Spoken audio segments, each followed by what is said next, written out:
This video is brought to you by Squarespace. From websites and online stores to marketing tools and analytics, Squarespace is the all-in-one platform to build a beautiful online presence and run your business. The task of the conservator is to assess the painting, understand the issues, and develop and implement a solution, whether it be novel or rote.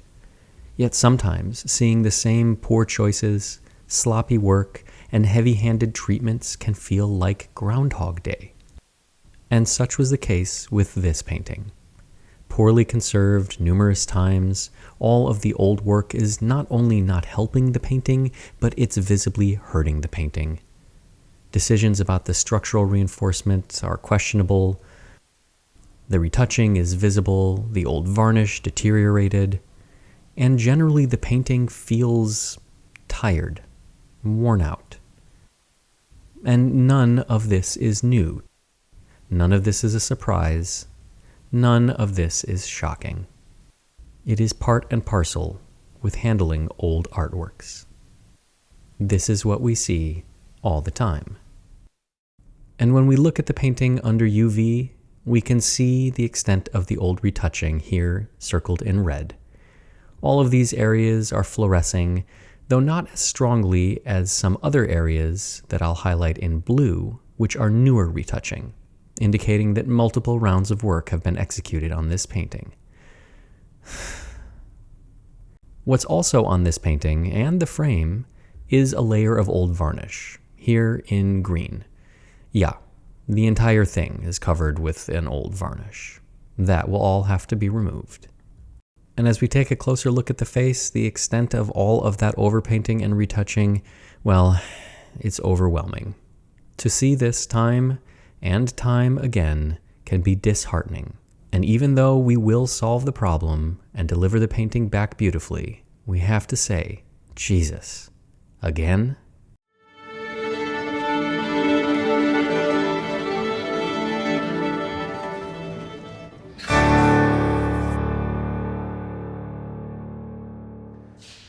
So yes, I mentioned that this feels like Groundhog Day, over and over again seeing the same problems and having to do the same routines. But this is my job, so I cannot complain. I just wish there was a way to take some of the drudgery out of this work. You know, an easy button, like with Squarespace. Their new design intelligence software puts easy at your fingertips, making it possible to build a beautiful website just by dragging and dropping elements around the page. So what you see is what you get. No coding necessary. And by utilizing Squarespace's new AI engine, you can take some of the drudgery out of adding copy to your website, letting the AI enhance it, edit it, make it more clear, or just give it a little bit of personality. And Squarespace's support doesn't just stop on the design end. With robust forums, tutorials, videos, and articles, anything and everything you could ever ask has already been answered. So head over to squarespace.com for a free trial, and when you're ready to launch, go to squarespace.com/Baumgartner to save 10% off your first purchase of a website or domain. Before I can even think about all of that retouching that is driving me mad, I have to start with the basics, removing this painting from the frame. Here, it's held in place with a couple of bent nails, nothing that I would trust or allow to leave my studio, but somebody else felt confident in it, so I guess. Once they're removed, I'll take the painting out of the frame, and then I'll consider what I need to do next, probably facing the painting. But it looks like there's this weird piece of wood that's been nailed to the bottom edge. My guess is so that it doesn't fall through the frame, because this frame is probably not original to this painting. So we'll have to contend with that later on when we reframe it. But for now, facing it is. And instead of using a fish gelatin, I'm using a synthetic adhesive.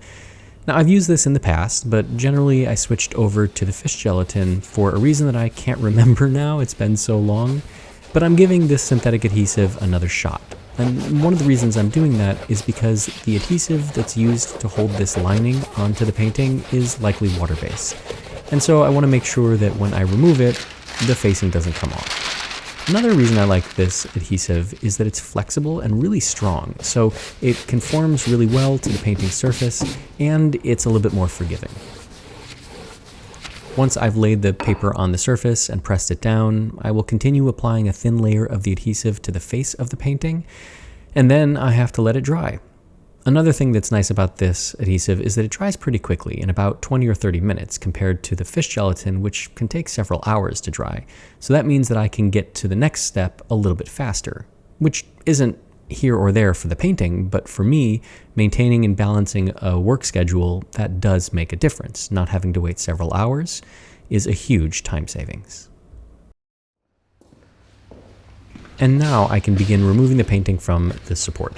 But first I have to pry off that piece of wood. Again, I think this was put on because the painting is a little bit smaller than the sight size of the frame, and maybe it would fall through, or maybe there was just light coming through and somebody didn't like it. The painting was tacked onto its support using tacks, which is great. Unfortunately, the way that they did this lining is frustrating. You see, the lining canvas was first tacked to the stretcher, then it was coated with rabbit skin glue, and then the painting was laid down on top of it.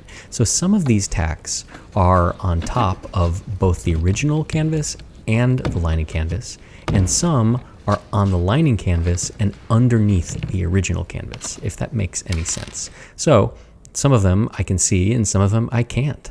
And I have to go through multiple times digging these out, and the ones that are underneath the original canvas, sandwiched between the two canvases, are rusty. So this is not great. It's kind of a pain, but ultimately I will get it separated.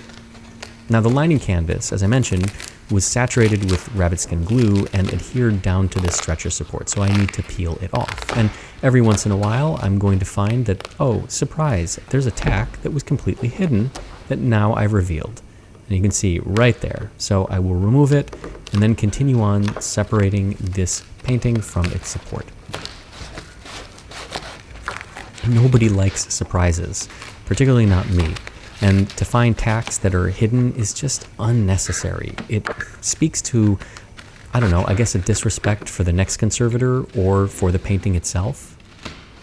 Eventually, once I do find all these hidden tacks, I can remove this stretcher support from the painting. Now this is not the original support.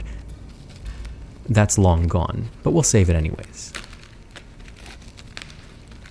Now one surprise I do like is that this lining was relatively bad.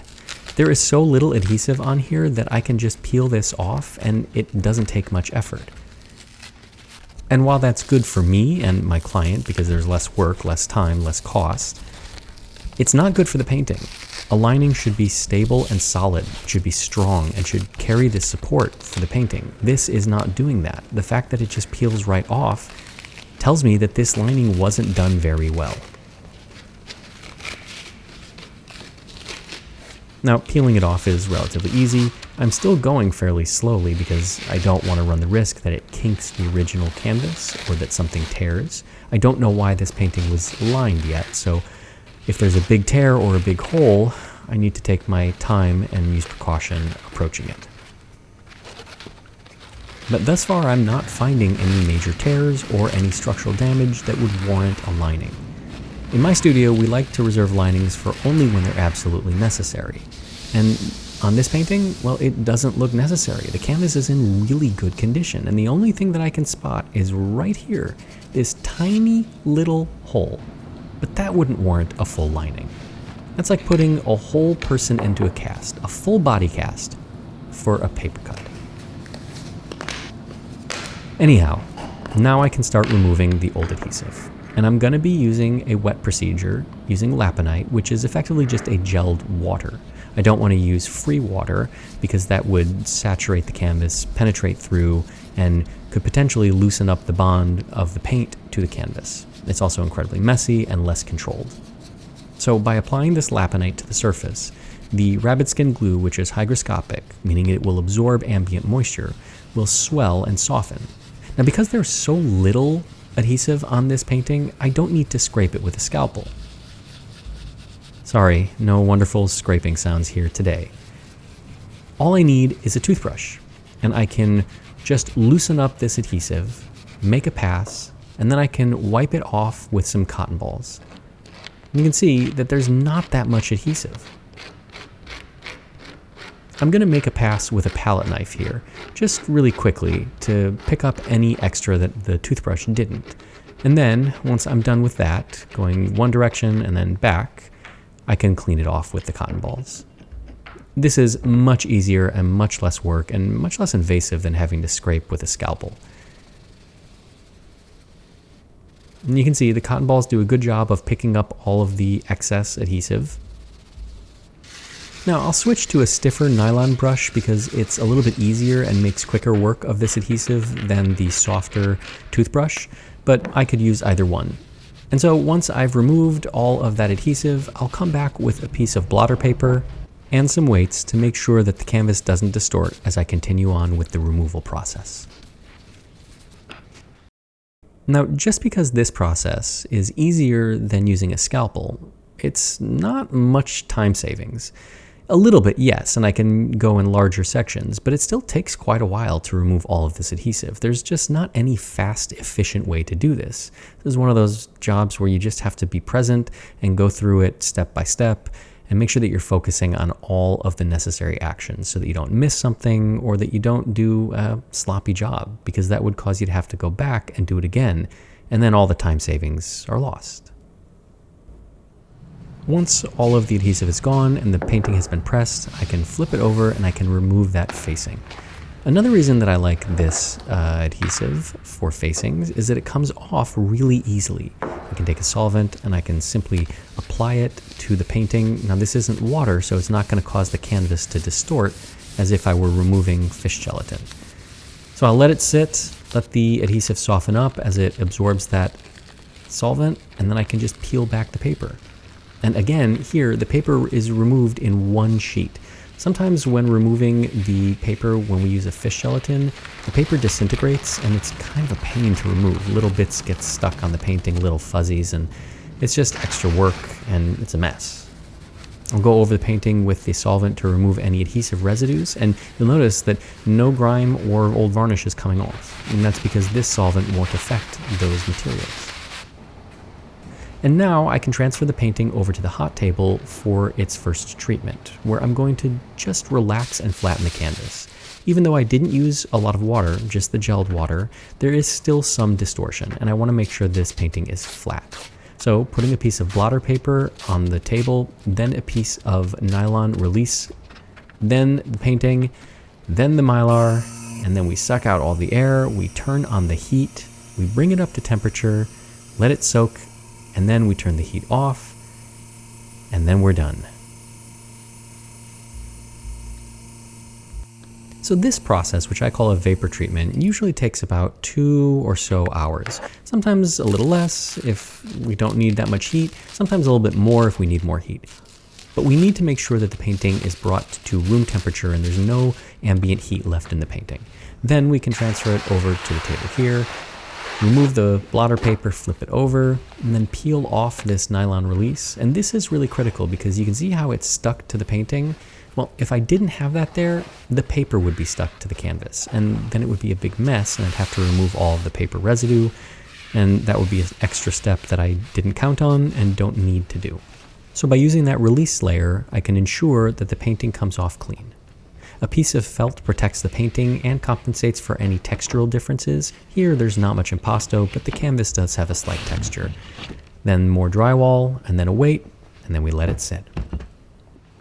Now for the cleaning of this painting, I made some tests and I determined that there really wasn't a layer of surface grime, not a bunch of old nicotine or oils or dirts.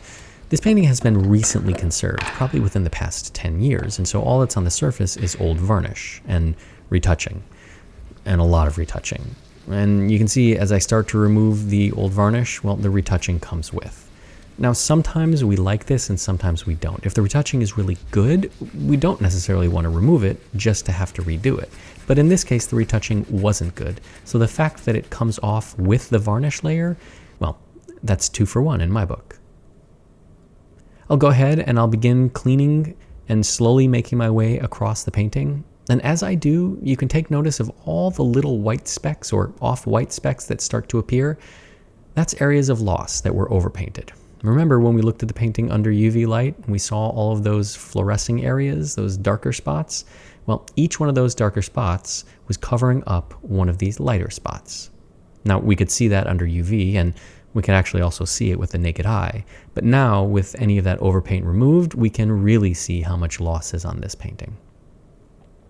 There is quite a bit, and the overpaint is coming off nicely, but there are some areas where the overpaint is staying, and that means that it's probably older. Maybe it's from a previous conservation, maybe 50 years ago or 100 years ago, or who knows when. And that's just a little bit tougher to remove. So I'm going to have to make multiple passes to remove all of this varnish and all of the old retouching. This is nothing new. Sometimes we have to make 2, 3, 4, 5, who knows passes, but this is just part of the process. Sometimes this isn't done, and I often get paintings in to the studio where there's old varnish residue on the painting or even surface grime that wasn't fully removed. I had one just the other day. And it's always surprising to me that somebody would skip that step or just not do a complete job. In any event, I'll remove all of this old varnish, I'll remove all of this old overpaint, and then we'll be able to see what this painting actually looks like and start thinking about how we're going to put it back together. And as I clean this painting and remove more and more, I'm starting to get less and less excited about how much retouching I have ahead of me. I knew it was going to be a lot, but I was hoping against hope really, that I would be pleasantly surprised that whoever did the last work was just a little overzealous with the brush. Not only were they overzealous, this painting has a lot of damage. So I will have my work cut out for me. Now, even though the painting is in stable condition, the canvas is really strong, and we're not going to line it. I am going to do an adhesive impregnation, and this is something that I've started to do whenever I remove an old lining because the canvas has been abraded with the brush. It has been abraded with the cotton balls. It has been exposed to water, and so this canvas might be a little bit more compromised than if none of those treatments had happened, including the lining. So by doing an adhesive impregnation, I can add a little bit of fidelity to that canvas. This adhesive is heat and solvent activated, and it's also flexible, which means that it will penetrate through that canvas, fill all the fibers, and kind of bond them back together and unify any areas that are otherwise weak. So we put it back on the hot table, we suck out all the air, we turn the heat up, and then we let it sit. And I'll run over the painting with a piece of felt just to make sure that there's good downward pressure. We want to force all of that adhesive up into the canvas and through the nooks and crannies and any voids that may be there. Once the painting has cooled, I can take it out from the hot table and I can start doing more structural treatments. Here I'm doing what's called a strip lining. Instead of putting a new canvas on the whole back of the painting, I'm just adding it to the tacking edges because, as you can see, they're pretty compromised. They're frayed and threadbare, and they're just not going to be strong enough to hold this painting to the support. So, by adding a piece of adhesive film, ironing it on, and then folding over any of the excess just to make sure we've got an extra good bond and so we don't waste any of it, and then adhering a piece of Belgian linen to the edge, we can add a tacking edge that has more fidelity than the original. So we can make sure that when it gets tacked to the stretcher support, it doesn't tear and it's held in place. But we don't need a full lining to do this.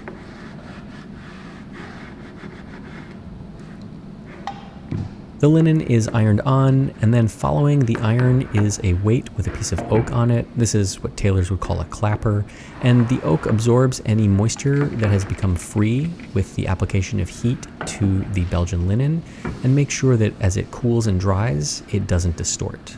If we don't follow it with the clapper, we could otherwise get some wrinkles, and that would be problematic because, well, I'd have to fix that. When it comes to the corners, I always overlap the canvas because here we're going to have a fold and I want to make sure that these corners are really strong. It's like adding a gusset, so to speak. When the painting is keyed out and the stretcher is expanded, most of that tension is on the corners, and so this extra layer of canvas is really impactful and makes a big difference.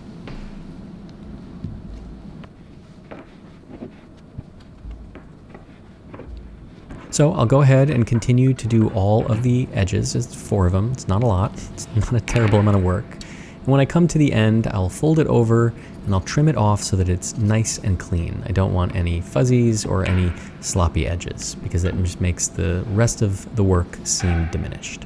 And also makes stretching this painting and tacking it a little bit harder if I don't have crisp, clean edges. Now while the painting is flat, I'm going to come and start to fill it in. I'll flip it over and I'll start to look for areas of loss. Now you'll notice that I didn't dig out all of that old fill-in material because it's pointless. I just have to refill it in, and it's also a lot of stress and trauma on the painting. Original paint could be lost. So I'm going to use the old fill-in where I can, and where there are losses, I will fill them in. Luckily for me, there are not a ton of losses, and I'm not going to go over the entire painting because there's such a fine network of little cracks that if I cover the whole painting with fill-in, all of those little cracks will get filled in and become bright white, and then I'll have to do an exponential amount of retouching. Every single little crack will have to get retouched, and you can see just here on the face how many cracks there are. So imagine if I had to retouch every one of those. That's just too much. Once I've removed all of the fill-in, I can then put the painting back onto the stretcher. I mentioned that this was not the original. The original is long gone. This was probably added at the time of the lining. But it is sound, and so we will reuse it. If we don't have to buy a new one, then why waste that cost? I'm going to be using tacks as well. I'm not going to hide any between the strip lining and the original canvas. I don't want the next conservator to be making a holographic video cursing my work. And I'll start in the middle, tacking it, and then working across the edges. I'm not using a ton of pressure here or tension. In fact, I'm not even really using the pulling pliers. I'm using my hands just to make sure that it's distributed evenly. I don't need this thing as tight as a drum. I just need it to be evenly tight. I can always add tightness and take up slack using the keys later on. So once I have completed the stretching of this painting to its support, I can trim off the excess in the corners. Even though I doubled it up, I don't need the excess on the back. That's just too much canvas. So I'll trim them up with my scissors, and then I can go ahead and start tidying up the back and tacking this extra canvas to the support. Unlike the previous person, I'm not going to glue it down. I'll just use tacks. I'm using lighter weight tacks here because I just don't need the tacks that I used to stretch the painting. They're too heavy, too big. Here I just need something to hold this canvas down. And when I come to the corner, I'll overlap it, fold it, tuck it in, and then tack it down in two places to make sure it doesn't lift up. And that looks pretty nice.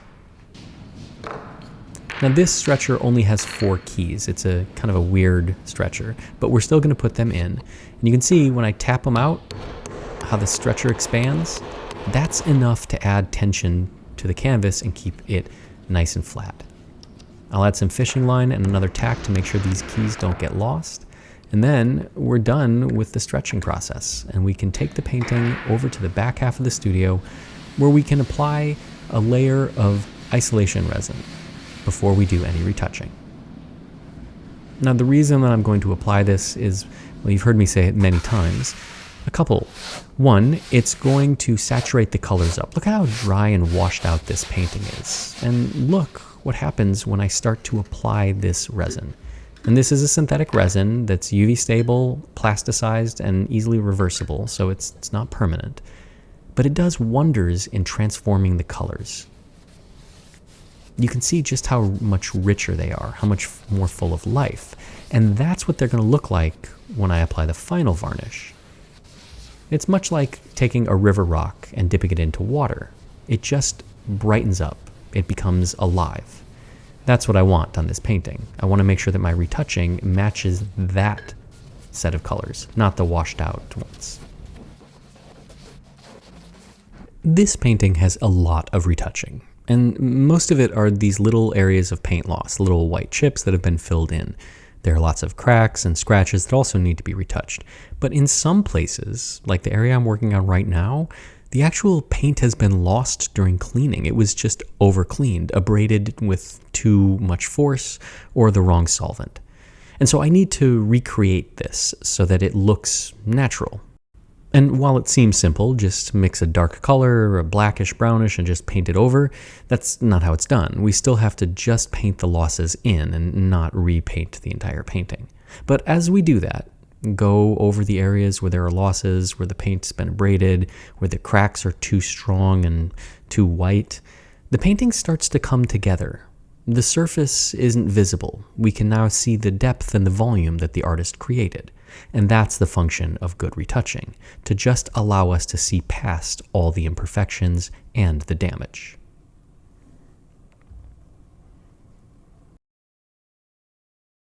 Now, the background is an interesting area. There is a lot of loss, literal paint loss. There are cracks, there are scratches, there are areas where you can see the canvas wearing through, and I have to find a balance between retouching everything that I see and only the losses. Either one of those are on the extremes and they're not going to work. So I have to make a couple of passes, and as I'm doing this, step back every once in a while to make sure that I'm doing enough, but not too much. Now, while the background may not be the most exciting part, it's necessary to retouch. But what is really exciting is the face. This is the thing that always excites me about retouching. This is the thing that we're looking at, and so the margin of error here is really, really slim. I'll always start with the lightest color on the painting. And that's because it's always easier to make a color darker than it is to make it lighter. As you try to make something lighter, the color changes and it just doesn't have the same fidelity. So starting off with the lightest areas and then adding color to make it darker is easiest for me. But one thing that's really difficult about working on a painting like this, with this face, is the way that the artist blends the colors together on the canvas. You can see that it goes from kind of pink to kind of a cream almost invisibly. And that's easy with oil paint when you're making a painting. But with retouching pigments, it's not easy. The retouching paints don't blend like oil paint. You can't add the pink color and then add the cream color next to it and then feather them out. It just doesn't work like that. Wherever there's a gradation or a transition, you have to mix all of the steps, which is impossible. But if you think of it like a recording, an analog recording is a smooth progression. A digital recording is a sampling. And so that smooth progression turns into 128 samples, 256 samples, so on and so forth. Now, I'm not mixing 256 colors to go from cream color to pink color, but I may mix 7 or 8. And the goal is to let your eye pass over it and let your brain assemble it as a smooth transition. Now, under a microscope, you could see all of the colors that I mixed, and you'd probably say, my gosh, this guy was really, really bad at color mixing. But looking at the painting from a foot away or 3 feet away, you won't see any of those little colors. You'll just see the smooth transition. Just like when you listen to a recording, you don't hear all of those little samples, the 128 samples in a second. You just hear the smooth music. So that's what we're trying to do when we retouch. And on a face with smooth colors, it's just a little bit more difficult. But I will take a face with lots of colors and smooth transitions than a flat color field. Something like a perfectly even blue background is just a nightmare to retouch. So even on this painting's background, where it's a lot of retouching, there are so many different colors on that background that it's actually pretty easy. It just takes a lot of time, but that's okay. Now altogether, the retouching on this face will take about an hour and a half. Sped up because obviously, and the retouching on the rest of the painting will probably take another 3 or 4 hours total. And so we have about 5 or 6 hours in retouching on this painting, which is, I don't know, a lot, but not as much as I've done in the past. I break this retouching up into small sections. I can do about an hour and a half in one sitting, and then I'll take a break and go do something else in the studio, and then come back and do some more, and then leave it for the next day. And the reason that I do that is it's just too much. I like breaking it up into small sections because I'm fresh, I'm engaged, and I'm not sick and tired of it. Believe it or not, looking at the same painting for 5-6 hours in a row is kind of mind-numbing, and you start to really not enjoy the painting. And when you enjoy the work, you do a better job restoring it.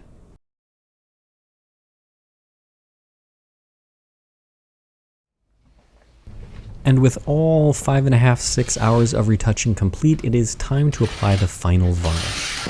This is a synthetic resin. It's different than the resin that I applied earlier, so it can be removed without removing the retouching or that resin layer. And it's going to protect the painting from handling, dust, dirt, grime, and from UV light. It's also going to unify the surface. It's going to give it an even sheen. Now it can be anywhere from matte to hyper glossy, but it's going to allow me to make sure that there are no uneven spots. It's not blotchy. When I apply it, I'll let it start to dry and tack up, and then I'll brush it out so that I can get an effect that I like.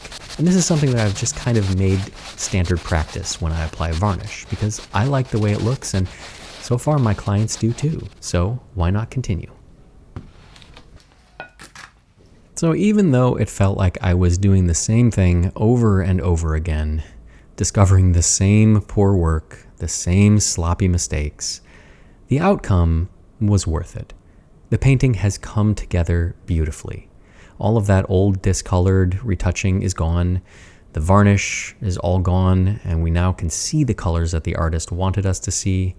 And the painting has a more natural feel to it. It doesn't feel forced or heavy-handed in the same way that it did previously. All of the discoloration in the background that caught our eye and was so distracting has just gone. And the background, while worn, just looks more natural. And that's what we were really going for here. Putting this painting back together to a state before all of the old work and before it had been overcleaned just wasn't possible. But if we can achieve a result that looks natural, that looks like it should, well, then that's a good result. Even the surface texture has improved, and that's partially a result of the treatments on the hot table and the application of a new varnish. And now we can see the back of the canvas, everything is tidy, and the old lining, the unnecessary lining, has been removed. When the piece arrived, it was very discolored, there were a lot of distractions, and it just didn't look right. It looked awkward. Under UV light, we saw that there was a lot of old work, heavy-handed old work, and I knew that I was going to have to remove all of that in order to rebuild this painting. When it was all removed, well, yeah, there was some work cut out for me. Somewhat of a surprise, but, you just take them as they come. But with the work all complete, well, the painting just looks like it should. It looks really beautiful. And for comparison, here's my retouching. Yes, there's still a lot of it, but you'll notice how much more restrained it is, how much smaller the application of paint is. This is what we want to see. So from before to after, the painting underwent quite a big transformation, and I, for one, am very pleased with how it turned out, even if it felt like a rerun.